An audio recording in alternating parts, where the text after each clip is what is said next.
सतराम जी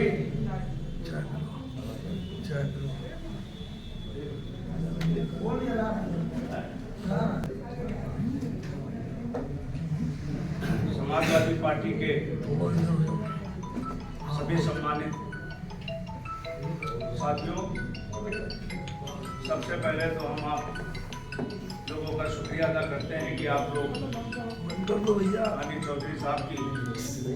जयंती के अवसर पर यहाँ पर आए और हमारे वरिष्ठ साथियों ने चौधरी साहब के जीवन पर प्रकाश डाला और हम सब आज एक संकल्प लें कि चौधरी साहब के बताए रास्ते पर सब लोग कार्य करें और समाजवादी पार्टी को मजबूत करके 2027 में माननीय अखिलेश यादव जी मैं आप सभी साथियों का शुक्रिया अदा करना चाहता हूं कि अभी माननीय अखिलेश यादव साहब के निर्देश पर सदन के अंदर बाबा साहब का अपमान जिस तरह से भारत के गृह मंत्री ने किया, पूरे देश ने देखा, विदेश में देखा गया, जिस पर समाजवादी पार्टी के राष्ट्रीय अध्यक्ष जी ने विरोध जताया सदन में भी और सड़क पर। माननीय राष्ट्रीय अध्यक्ष जी के निर्देश पर हम आप सभी लोग जिलाधिकारी को ज्ञापन दे करके राष्ट्रपति से मांग की गई कि भारत के गृह मंत्री अंबेडकर साहब का अपमान करने के लिए पूरे भारत से माफी मांगे। राष्ट्रपति जी से मांग की गई कि तत्काल उनको बर्खास्त किया जाए, पदमुक्त किया जाए। ज्ञापन दे दिया गया है। इस पर जो भी माननीय राष्ट्रीय अध्यक्ष जी का अगला आदेश आएगा उस पर हम लोग काम करेंगे। जो आप लोगों ने बड़ी संख्या में समय से पहुंच करके ज्ञापन देने का काम किया उसके लिए फिर शुक्रिया अदा करता हूं। और आज इस जयंती के कार्यक्रम में भी जिस तरह से आप सभी साथी यहाँ पर आए हैं कि बैठने की जगह हाल में कम पड़ रही है, इसके लिए भी हम आपका शुक्रिया अदा करते हैं। पार्टी के निर्देश आते हैं, अब आज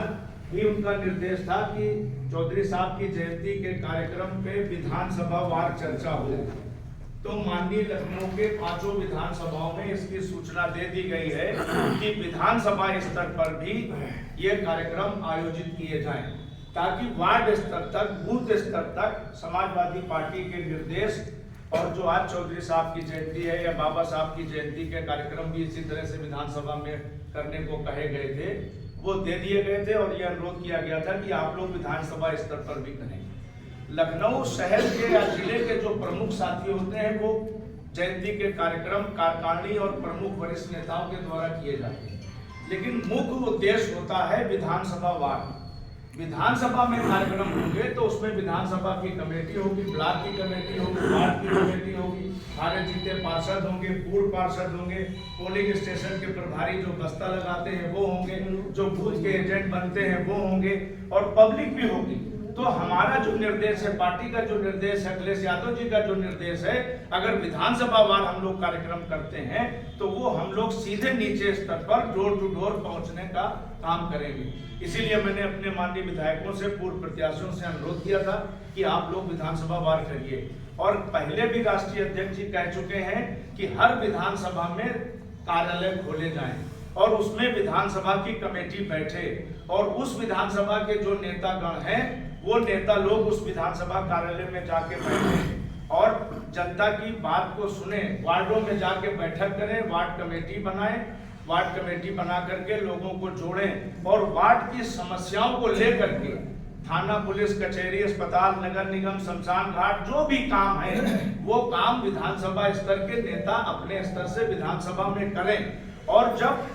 कहीं पर कोई ऐसी बात फंस जाए कि उनकी विधानसभा में उनकी उपेक्षा की जा रही है, राजनीतिक द्वेष की वजह से उनको संज्ञान में नहीं लिया जा रहा, तब वो हम लोगों से संपर्क करें और हम लोग वरिष्ठ नेताओं को साथ में लेकर के लखनऊ के जो बड़े अधिकारी हैं उनसे मिलकर के दबाव बनाएंगे कि जो अनैतिक कार्य प्रशासन कर रहा है वो तत्काल बंद कर दे। नहीं, समाजवादी पार्टी संघर्ष के रास्ते पे चल के आंदोलन, धरना, प्रदर्शन जो जनता के हित में है वो हम लोग सारे काम करेंगे। तो मेरा सभी विधानसभा के नेताओं से अनुरोध रहा है कि सब लोग विधानसभा स्तर पर काम करें। जब विधानसभा में हम लोग काम करेंगे, बैठेंगे, विधानसभा में रहेंगे तो लोग भी जुड़ते रहेंगे। और मैं कहने में नहीं चूकता हूं कि हमारे शहर में हम लोग विधानसभा स्तर पर अभी सही ढंग से काम नहीं कर पा रहे हैं। और जो मेरी जानकारी में है कि भारतीय जनता पार्टी के सारे लीडर आज भी पोलिंग स्टेशन पर, बूथ पर और वार्ड में काम कर रहे हैं। उनके मंडल के चुनाव हो रहे हैं, बड़ी संख्या में लोग जुड़ रहे हैं, लोगों के बीच में वो जा रहे हैं। लेकिन हमको लोगों को भी वार्डों में बैठना होगा, वार्ड अध्यक्ष बनाने होंगे, वार्ड कमेटी बनानी होगी। और माननीय जी कई बार कह चुके हैं, निर्वाचन आयोग ने भी राजनीतिक दलों से अनुरोध किया है, जिस तरह से बीएलओ नियुक्त किया है सरकार ने,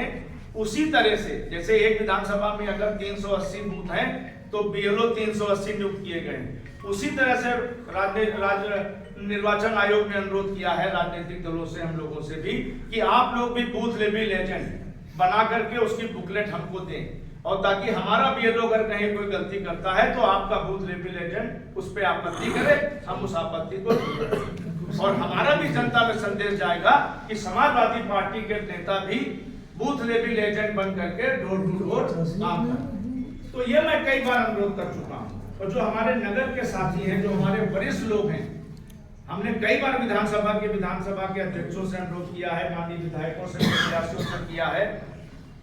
उनसे भी अनुरोध किया है कि जो हमारे वरिष्ठ लोग हैं, जो हमारे नगर कमेटी के पदाधिकारी हैं, जहां पर इन लोगों की आवश्यकता हो, आप तत्काल फोन करिए, ये सारे लोग आपको सहयोग करेंगे, मदद करेंगे। और हम लोग भी जिस पोलिंग पे अपना वोट डालते हैं, हम लोग अपने पोलिंग पर बस्ते में कौन लोग बैठेंगे, बूथ एजेंट कौन बनेगा, वोट निकलवाने वाले कौन लोग होंगे, तो हम लोग भी अपने स्तर से बैठक करके, और हम लोग भी उस पोलिंग पर जिस पे हम अपना वोट डालने जाते हैं, वहां के जो 10-15 लोग हैं, तो उनका नाम और मोबाइल नंबर और उनका बूथ नंबर नोट करे रहें, ताकि हम विधानसभा के अध्यक्ष दें और उससे कहें कि ये हमारे पोलिंग स्टेशन के लोग हैं, आप जो भी काम लेना है, जो भी आपको निर्देश देना, आप आइए दीजिए, हम सब लोग मिलकर काम करेंगे। जब हम लोग बूथ स्तर पर काम करेंगे, तभी निश्चित तौर पर हम लोग अपने लखनऊ की 5 विधानसभा जीतने का काम करेंगे। तो आप सभी जिम्मेदार साथी हैं, और मैं समझता हूं आज से नहीं है, बहुत वर्षों से हैं। और ये बात तय है कि इस बार माननीय जी ने नीचे स्तर तक एक वार्ड, एक मोहल्ला, एक गांव, एक विधानसभा की जानकारी है। ये जबरदस्त खूबी माननीय राष्ट्रीय अध्यक्ष जी में इधर कई वर्षों में आ चुकी है। जो बात आप उनको कहेंगे, वो बात की जानकारी माननीय राष्ट्रीय अध्यक्ष जी को है। अब वो कैसे है, ये इस बात को भी हम और आप समझ सकते हैं कि उनके लोग, पार्टी के नेता, जो सिर्फ पार्टी हित में, माननीय अखिलेश यादव जी के हित में काम करते हैं, वो एक शब्द जो बोला जाता है, जो कहा जाता है, जो देखा जाता है, उनको जानकारी दी जाती है। तो हमारी आपकी जिम्मेदारी बनती है कि हम लोग जिम्मेदार साथी हैं, तो हम लोग जिम्मेदारी से अपना काम करें। और बुराई की जो बात मैंने कही, गीबत की जो बात कही, ये बंद करिए। अभी कार्यक्रम हो रहा था, आप लोगों से कहना चाहेंगे, तो 2 मिनट के अंदर अपनी बात समाप्त करेंगे। शानदार कार्यक्रम हुआ ज्ञापन। अब उसमें हमारे पार्टी के कुछ साथी कह रहे हैं गुम्मे चला दो ताकि लाठी चल जाए। अब आप बताइए, 9 मुकदमे थे बहन मायावती जी के पुतला फूकने के, बिगाड़ न करना भाई, बंद कर लेना।